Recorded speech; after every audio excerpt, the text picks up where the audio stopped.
However, in season 2, these niggas go from men of science to being a bunch of flipping goddamn weirdos.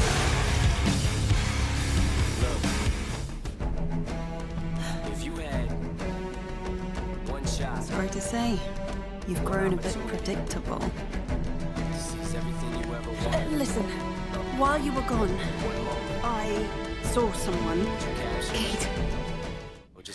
I don't fucking care. Her pussy is sweaty.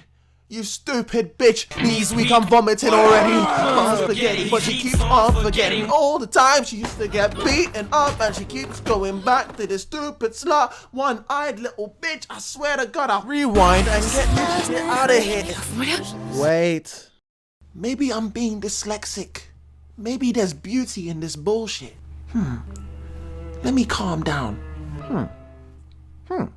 Maybe this is love.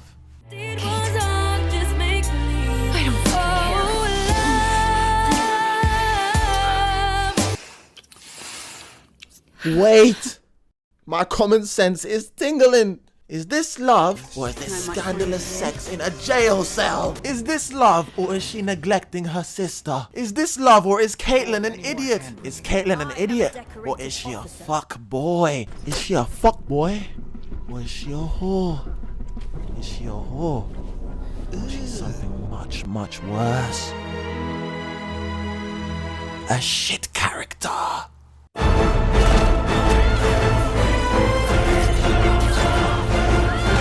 Damn, man, so many questions, so little time. But one question I gotta ask is, how did it taste?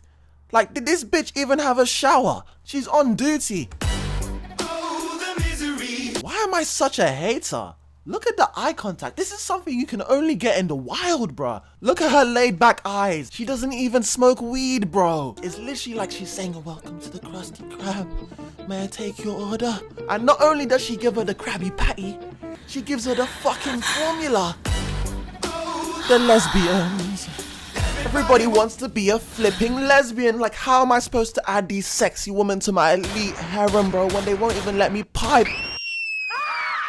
In this video, I will analyze every single character, go through every single season, season 1, season 2. I must warn you, I will complain. And why does Dr. Eggman get the happy ending when he... I will praise. Epic character, A+ for the boy, and I will glaze. Am I allowed to impregnate anime? I would say this is just my opinion, and all of you can have an opinion, but this is a dictatorship. Am I right, Caitlyn? But FYI, I don't give out opinions anymore. I just give out straight facts.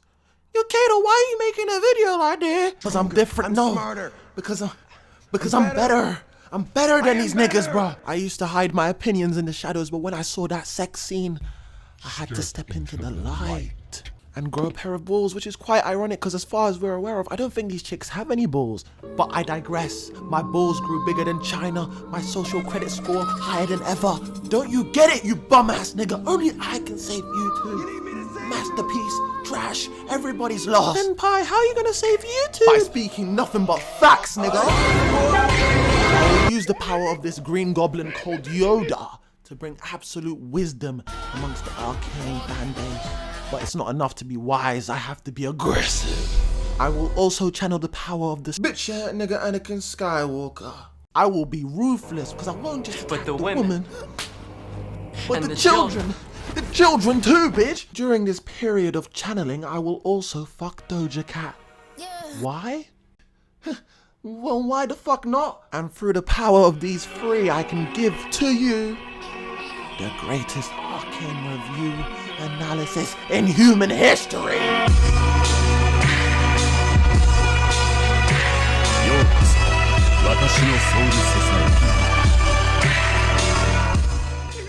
But first, as a self-proclaimed wise man, I must ask you, what would Goku do? I won't let you get away with this! Season 1!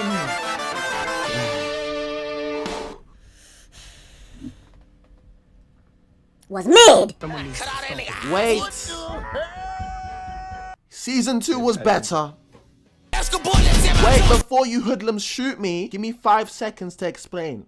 5, 4, 3, 2, 1. Alright, let's go! Season 1 fast-paced, Season 2 fast-paced. Season 1 a character-driven story, Season 2 a plot-driven story. A character-driven story is a story that's focused around the characters, and the plot-driven series focuses more on the plot. This is my perfect victory! That's right! I win! And just because something's more plot-based doesn't mean you can't focus on the characters. And just because something's more character-based doesn't mean you can't focus on the plot. If you want to figure out if a story is plot-driven or character-driven, ask yourself this. Do I fuck with the characters because of the story, or do I fuck with the story because of the characters? Give or take a few outlier shows and there you have it. Now, Season 1 of Arcane is character-driven, but it's too damn fast for me to care about the characters. Niggas die within the first few episodes and expect me to care about them. Like, bro, I don't know you like that. And characters go through drastic changes and you understand it. But do you feel it? Nah. Basically, too many characters and not enough episodes to make me want to care about the remaining characters. But Season 2, however, so much bullshit, so much plot happens, it's like you're bound to feel something, am I right? Yes, but also no, but also yes. Basically, the best way to describe Season 2's grip over me is something I would like to call cheap emotional manipulation. What? I would explain this, but first, I'm gonna enter the Matrix. Go on a date with Kim Jong lesbian, try and convince her to switch teams because, babes, I could change you. I could change you. It ain't gotta be this way.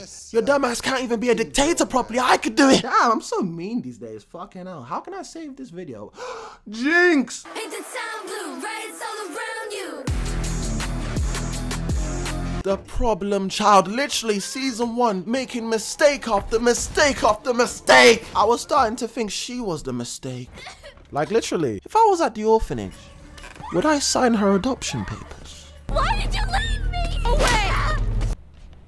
No. But who knew killing a bunch of nobodies could make you a somebody? She went from power to stay your bitch ass at home, you're gonna get us killed, to, well, she's gonna kill us anyway. At least she's sexy and crazy. I really like the direction of her character, even the way she gives her new daddy a lap dance is entertaining. I haven't seen a cast of female characters this entertaining since Game of Thrones, and that's a rarity, bro. Her Harley Quinn batshit crazy persona really makes me think she's probably the best character in the show, purely based off her charisma alone, but the craziness that she has that everyone loves her for, including me, happens too flippin' fast. Like, they literally time skip that shit, bro. That's my only critique of her character really in Season 1. And if any of you dudes say she's perfect just the way she is, if you're talking about looks, yeah, fine, she's perfect. But if you're talking about character, bruh. Now here is a perfect example of a character going off the deep end. Now without spoiling it, this cosplayer refuses to heal this nigga's girlfriend. And he's like, do you know who I am? She's an asshole, but she begs for mercy, even breaks her arm. And this dude is like, what? This doesn't make any sense, you're supposed to be a bitch. And over multiple episodes, you see this nigga's actually going insane over this shit, bruh.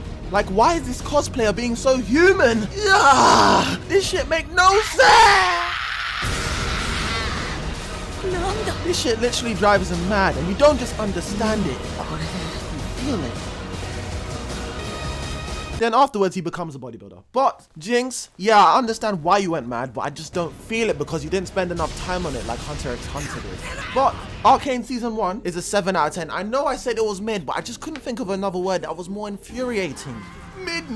But Jinx in Season 1 is a cool character. But Season 2, bruh, I ain't gonna lie, they fucked it. Yes, I still enjoy Season 2 more than I did Season 1, but they still fucked her up, bruh. Her schizophrenia, gone. Her brain cells, gone. Her hair, gone. Everything, gone. Redemption arc, boom. Leader of the rebellion, leader of nothing. The crooked man is dead. Why aren't you taking his place, bruh? This Indian chick is a lousy soldier, bruh. All this talk about loyalty, this Indian chick goes from hating Jinx to liking her even though she killed the crooked man. Like, Jinx, stop messing around, stop gallivanting with this flipping little rat and do some business. Sorry, I'm about to go off topic, but is this chick indestructible? Like, how did she survive a life-threatening explosion and her face still looks so pretty? How is her stomach still the same length? I know this nigga weighs more than Rod Wave. How is this chick faster than an explosion, bro? Is she in the Speed Force? How does a letter stop the Crooked Man from spanking these kids, bro? What psychedelics was used in the ink, bro? Please tell me.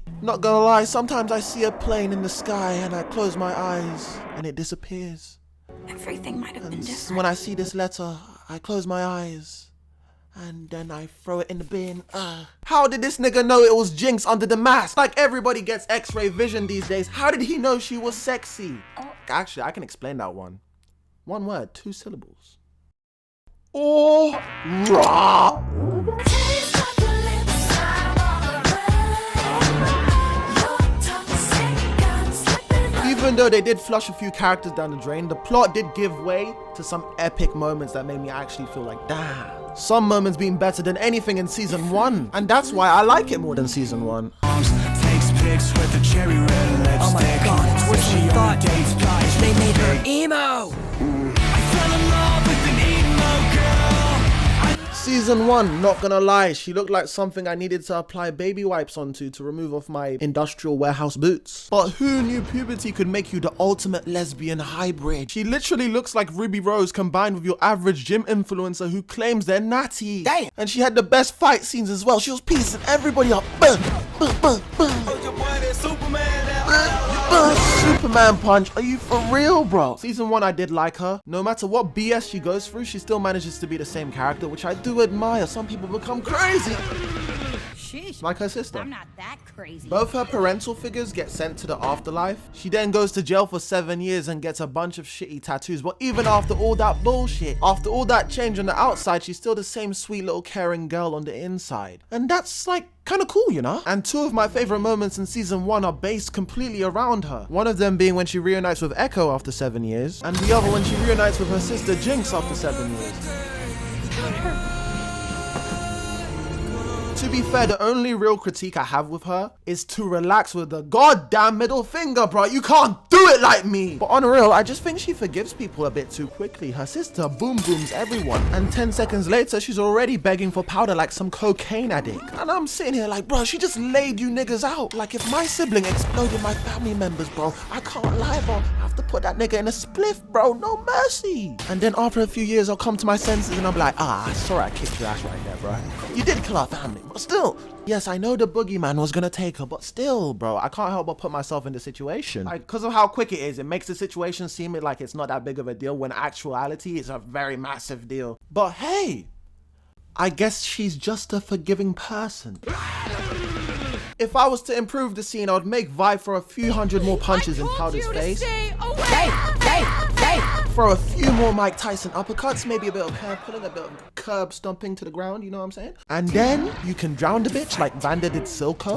But after beating Jinx half to death, she'll realize, oh shit, I'm a monster. And then it will make Vi asking Jinx for forgiveness more reasonable. Because she's always asking for forgiveness or apologizing. And it's like, bitch, you did nothing, bruh. You did, everything you did was perfectly reasonable. And because of that and other things, I respect you as a character in season 1. Unlike in season 2, you got a little bit frisky, huh? You couldn't help yourself. And that character literally becomes Casper the flipping ghost because she literally disappears. Actually, not a ghost, because I've never seen a ghost get touched up like this, bro. Like, bro, wake the fuck up. This bitch is literally running your pockets. Wake up. No, slow motion. Insta replayed by Jackie Caitlyn, bro. Jesus Christ. In season 2, she joins the military that made her an orphan. A bit too quick in my opinion. She teams up with Kate so they can finally kill Jinx once and for all. Delusion!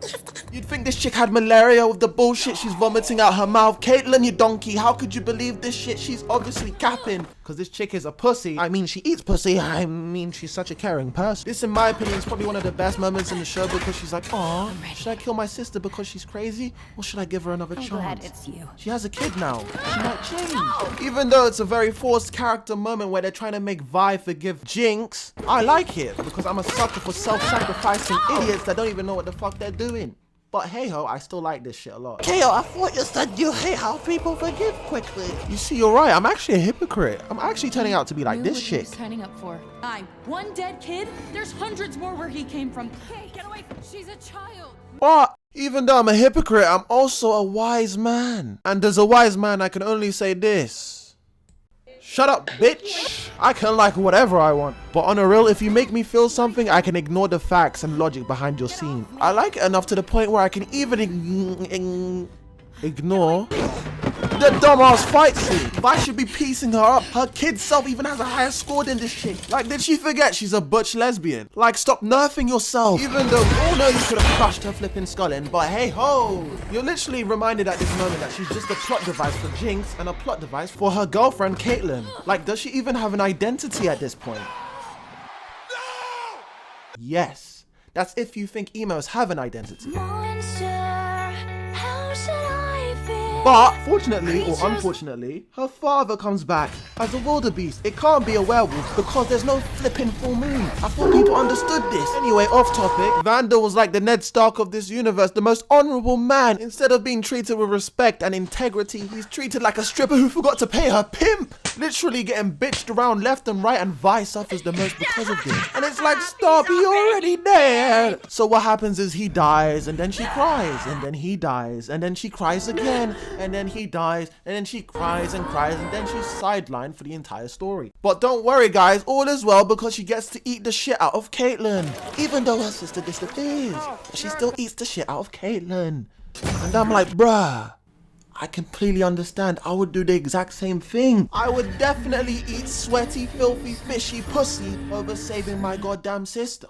Break the cycle of hatred or whatever the fuck he said. Nah, fuck that shit. I'll rather eat it. But either way, you're still a shit sister. Fuck Caitlyn.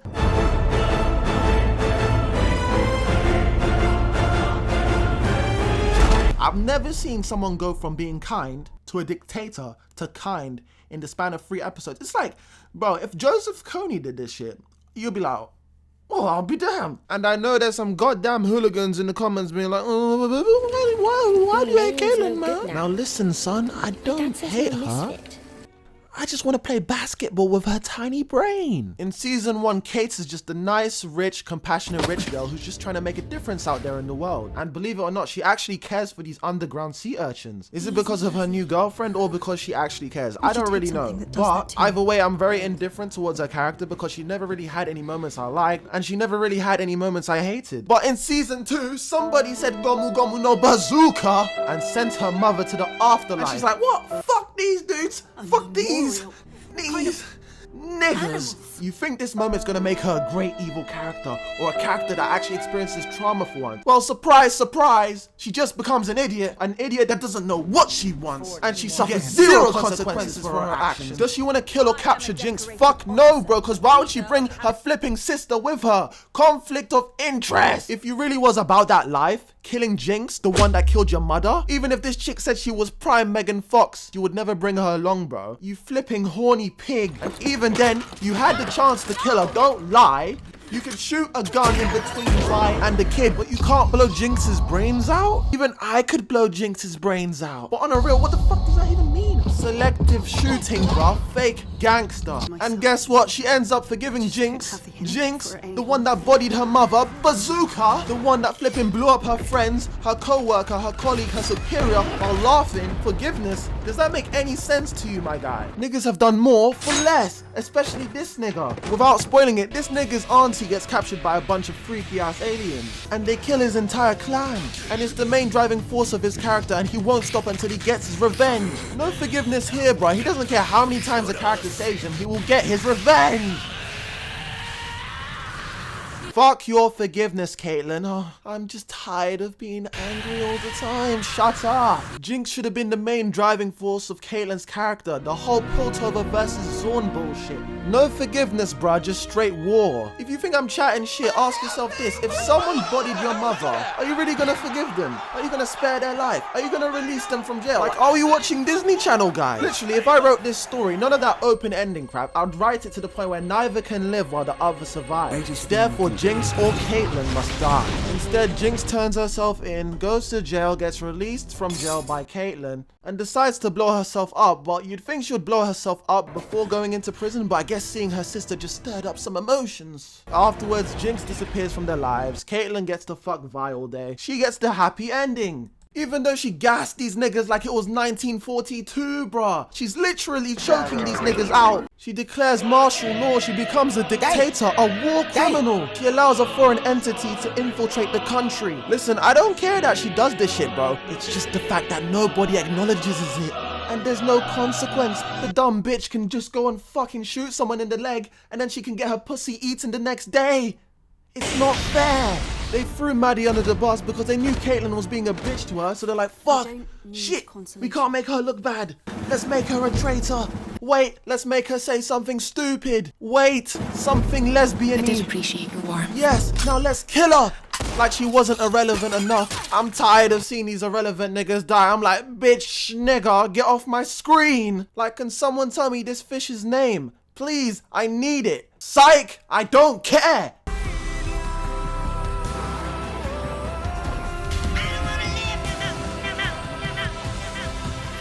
Alright, so this fucking little rat is actually probably one of my favorite characters in the goddamn show. Like, I'm a sucker for self-sacrificing bullshit, bro. Even if your show is corny, if someone sacrifices themselves for like the greater good, or not even the greater good, just for some bullshit, I'm just like, bro, you're a real one. Anyone that's willing to die for someone else, I respect, you know what I'm saying? But I did say I was going to be ruthless, so I'm going to have to do it. Bitch, if you're gonna kill yourself, can you at least do it properly? So her story starts off in season 2 where she becomes the adoptive daughter of Jinx. People didn't like her, but I liked her because she produced probably 2 of the most emotional moments in the entire show. But I accidentally did something wild, something stupid, something crazy. I turned my brain on. This ambiguous creature has a death wish. She tried to kill herself twice. The first time she failed, but it's not her fault, it's just because Caitlyn sucked. And she actually does a good job trying to kill herself because she actually manages to save Jinx. But that's the first time.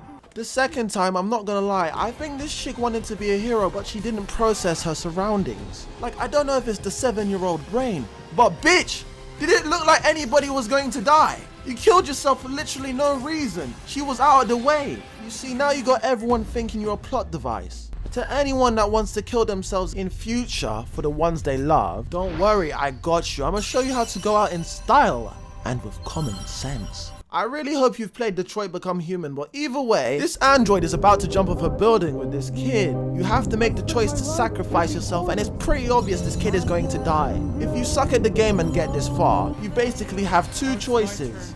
You die, she lives. You live, she dies. This guy ends up making a difficult choice in a difficult situation. However, he sacrifices himself to save the little girl. And it's obvious that your sacrifice just saved the kid's life. Your sacrifice means something. But this cute little monkey, her sacrifice means jack shit. Nobody was going to die. You're acting like it was your only choice. The wildebeest is still alive anyway. You caused Jinx to kill herself multiple times. They was literally just starting to build a nice happy family as well. Then every single character forgets your dumbass and no one even brings you up afterwards. It's like, what, was your sacrifice really worth it? Nah. You see, your regular little girl dreams of becoming a princess, while this little girl dreams of blowing the fuck up. Even after all my complaints, I still enjoyed her sacrifice. I don't know if it's because of the music or the fact that child is dying, but I'm just telling you, I'm a sucker for self-sacrifice, even when it sucks.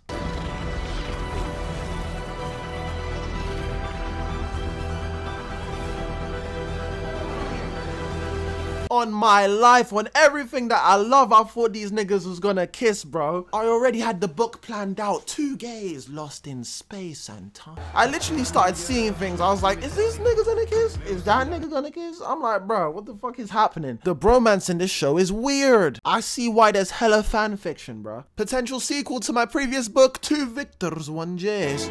Alright, season 1. Look, I didn't like them, but I didn't hate them either. They created magic through technology, and that technology just gave birth to a great society, but it also gave birth to the weapons you see every character used to destroy that society. If I had to pick one scene I liked in season 1, it's when they both tried to kill themselves at different times. Am I interrupting? Wait, I'm not a cynical guy. I just like poetry, and I thought that scene was very poetic. However, in season 2, these niggas go from men of science to being a bunch of flipping goddamn weirdos. I am the My man yeets this dude off the fucking camera. He didn't even do anything. It's like, bitch, get out the way. You're ruining the shot. He has one post-apocalyptic experience and thinks he's Rick Grimes. Now let me get onto this nigga, bro. I don't know if you haven't noticed, but my man thinks he's Jesus.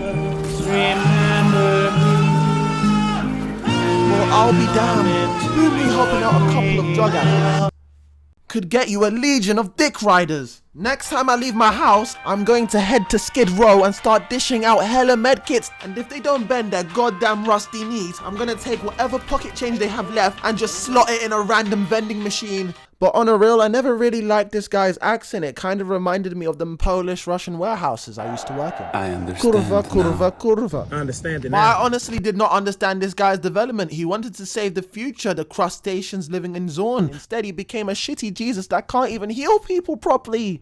Like, come on. Like, why does this dude still look like shit? Then out of nowhere, he becomes a villain and you're like, oh, I guess he's no longer the Messiah then, huh? Then you're like, damn, what the fuck is happening, bruh? Like, time travel all over the place, like dimension breaking bullshit. You're like, what? Even though you're just like, why is he the bad guy? Is he controlled by the Hex Core? Or is he not controlled by Hex Core? Jayce shoots him and she's like, okay, Jayce is meant to be bad guy? But it's, no. Viktor's the bad guy. But he didn't do anything. Oh, he's going to do something. Okay. Time travel. Time travel. Like, why did future Viktor give Jayce the rune that caused this whole mess? Time travel, guys. And then people be like, oh my god, it's explained. You didn't pay attention, bro. My eyes were wide fucking open, bro. This shit didn't make no sense, bro. Look, I still like the plot of Viktor becoming Ultron and Jayce becoming Rick Grimes, but it was too confusing to understand and it was too condensed with the other plots as well. Now, their story ends with them dying and love being found in the afterlife or in the astral plane. I don't know where the fuck they went. My auntie is a man now. I think I'm old enough to understand now. Drinking Parmesan with her hat turned backwards. I like her muscles. And I like her aura. Aura farming like Prime Shanks, king of the off-screen. Did you see the way she off-screened that flipping doggy? Actually, you couldn't see it because it was off-screen. Anyway, season 1. I like her. Because of her drive, or hex tech technology, and weapons she could use to defeat the Black Rose, season 1 sets this auntie to be a very interesting final villain. But again, I said I'm gonna have to be ruthless to the woman as well. I think she's a woman. I'm joking. Anyway, this big body bitch got thrown in the dumpster. She has the best warrior build I've ever seen in a female. She actually looks like she could do damage. It's a really nice contrast because normally you see these skinny chicks that don't even know how to spell the word gym doing hella damage, but this chick actually looks like she could do damage. Just look at her, bro. I won't even question her goddamn power level. But just like your typical attractive girlfriend, her aura depletes every time she speaks. Especially when she talks about the Black Rose, I'm like, darling, I don't care. Like, shut up. I know you're trying to get the spin-off off the ground. But if I'm being real, the reason why I like this character is also the reason why this show kind of goes downhill. She becomes the main focus of season 2 too quickly. It literally makes the Piltover versus Zorn plot disappear in favor of this plot. And I can see why no one was fucking with it because the Piltover versus Zorn plot was built on since season 1. She should have been in the shadows, controlling Caitlyn like the little evil mastermind she is. Then maybe a season or 2 later you can do the Black Rose bull crap. Then maybe all of your decisions will make sense. Then maybe everyone else's decisions will make sense. And then maybe you won't die like a little side character. Like, that was her death? Really? I thought this old hag went to sleep. I'm like, was she fucking up Caitlyn a little too hard? Like, grandma, wake your old ass up. They're gonna steal your pension. The story hasn't finished yet. Oh shit, it has. Fuck. And it was your own daughter that killed you. The one that you're trying to protect. Fuck, Mel. I'll get him hard, show him what I got. Oh, Counselor Modernic. Perhaps it's time. Am I allowed to impregnate animation? Not gonna lie, with consent, I'm gonna go back in time and colonize her organs. What's wrong with me? I don't have to go back in time.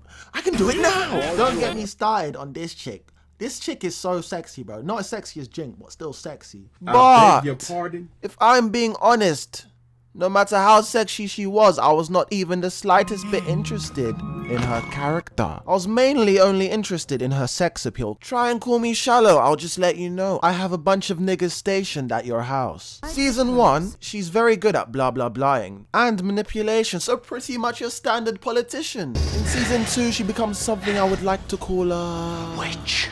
Yes, that's the one, my bad. But I'ma be real with you guys. What the fuck was that? She teleports into some random place. She gains magical powers and it turns out she's a bastard and it's like, sister. Okay. Then her brother's alive and we're like, okay. Then her brother's dead and we're like, okay. We didn't care anyway, but okay. Then she gains control of her powers and we're like, okay.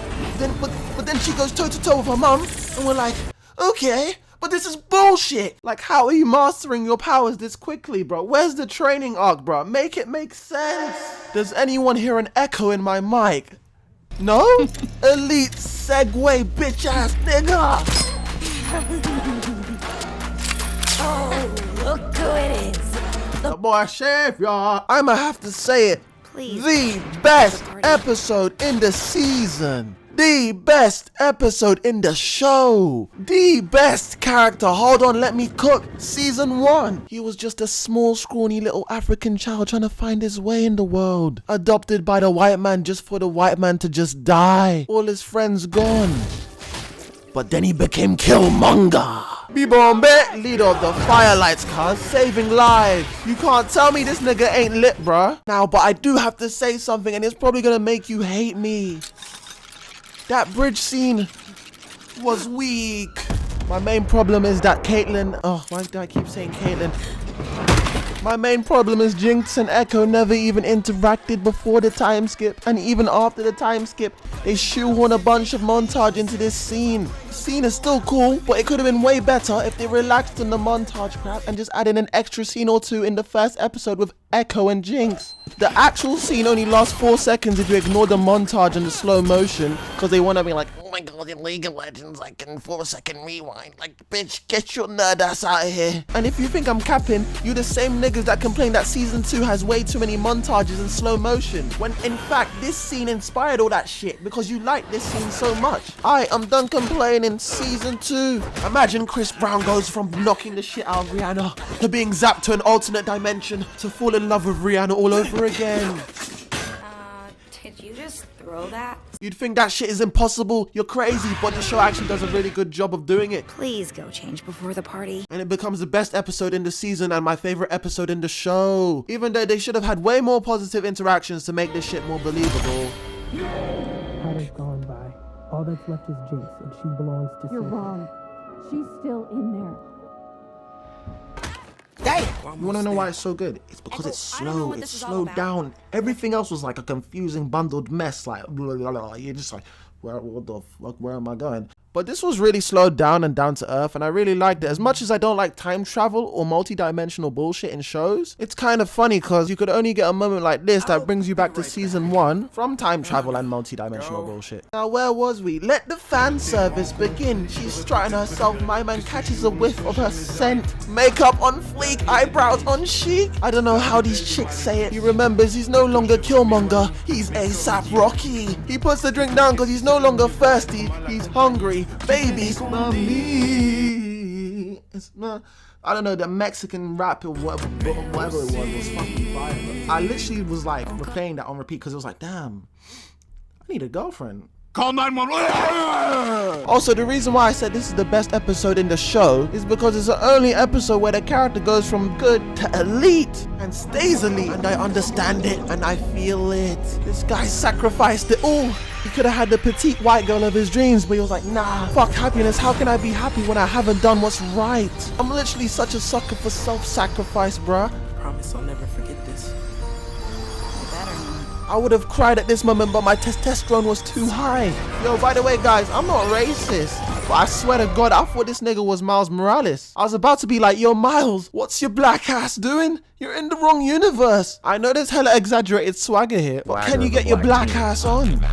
But on a real cool character. My only complaint is that I wish he talked more to Jinx and Vi. On screen, not off screen. I'm tired of talking. Epic character, A+ for the boy savior. Since I've met you, lad, I've truly lived. What? I'm going to get hate for this, but I want to kick this rodent up and down my local football pitch. But first, I would kick him off the council. Oh shit, they already did that. Season 1, this guy is a flipping dinosaur, out of touch with reality. Crap at governing and scared of change, scared of progress. Need more The time. city of progress, he's scared of progress. If you don't believe me, this guy sat on the council for 300 years and watched Zorn turn into some Brazilian slum, some flipping favela with no football talent. No Neymars, no Ronaldinhos, just straight drugs and discrimination. It'll take vigilance. We must hold each other accountable. And who holds you accountable? What? Lol, he only helps these lame niggas out when he becomes a lame nigga himself when he gets booted off the council. He's like, I guess I'm just as broken, miserable as you lame niggas are. I guess I could help Zorn out for once in my life, yeah? Too little too late, my guy. Why didn't you do it before? That's not how it works. Right, I forgot. You're a fraud. And it's annoying as well because you could see how much good he could have done based off how much good he did in his alternate timeline. Like, people like to say that this heimerdinger is wise because he was right about magic being bad. And I'm like, oh, wise one, how did you get so wise? Astute observation, sir. Would you like a cookie with that wisdom, sir? In simple terms, I could get a hammer and smash it and build a bridge. And also, I could smash it and bash your skull in. Now, does that mean that hammer is inherently bad? Must be destroyed. No, because it has so much use, so much utility. It could save lives, like magic. Magic that could be used to help the undercity you neglected. Get away from her. But instead he's like, magic bad, guys. Magic could kill us all. Magic bad. Jayce? Fuck Viktor, man. Magic bad. But Professor Viktor doesn't have enough time. Your student, he's going to die. Are you listening? Are you listening? Are you Jayce? Viktor's crippled ass can't wait 10 years? No, because we can't live as long as you lucky rat. Magic bad. You see no alternatives. Just Jayce, you can't fuck a cripple. Believe me, I tried. What? You can just shut your mustache. His free students did more than he could ever do, bro, with way less time. What?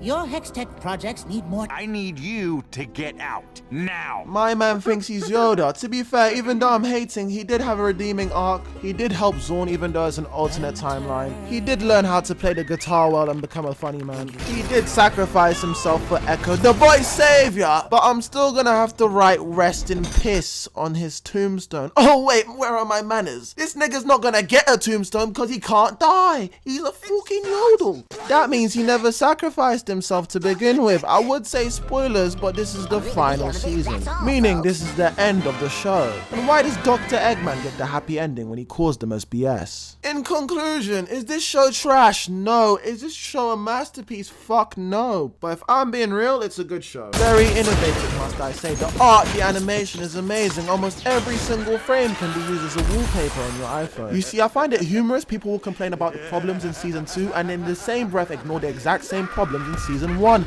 Then say season 1's a masterpiece. Then say season 2 is trash. To double down just because I can, I will never call season 1 a masterpiece. But also, I will never call season 2 trash. And for those that didn't understand why I thought season 2 was better than season 1, I'll put it like this basically. I understood season 1, but I didn't feel season 1. And it's quite funny because sometimes I didn't understand season 2. But in season 2, there were a lot of moments where I was feeling more than season 1. Even though season 1's objectively a masterpiece. And the best comparison I can make as to why I still like season 2 is Avengers Endgame and Spider-Man No Way Home. Like literally some of the dumbest monkey brain time travel bullshit I've ever seen in my life, but it also gave me some of the best moments I've ever seen in my life. But Kato, you value spectacle over story.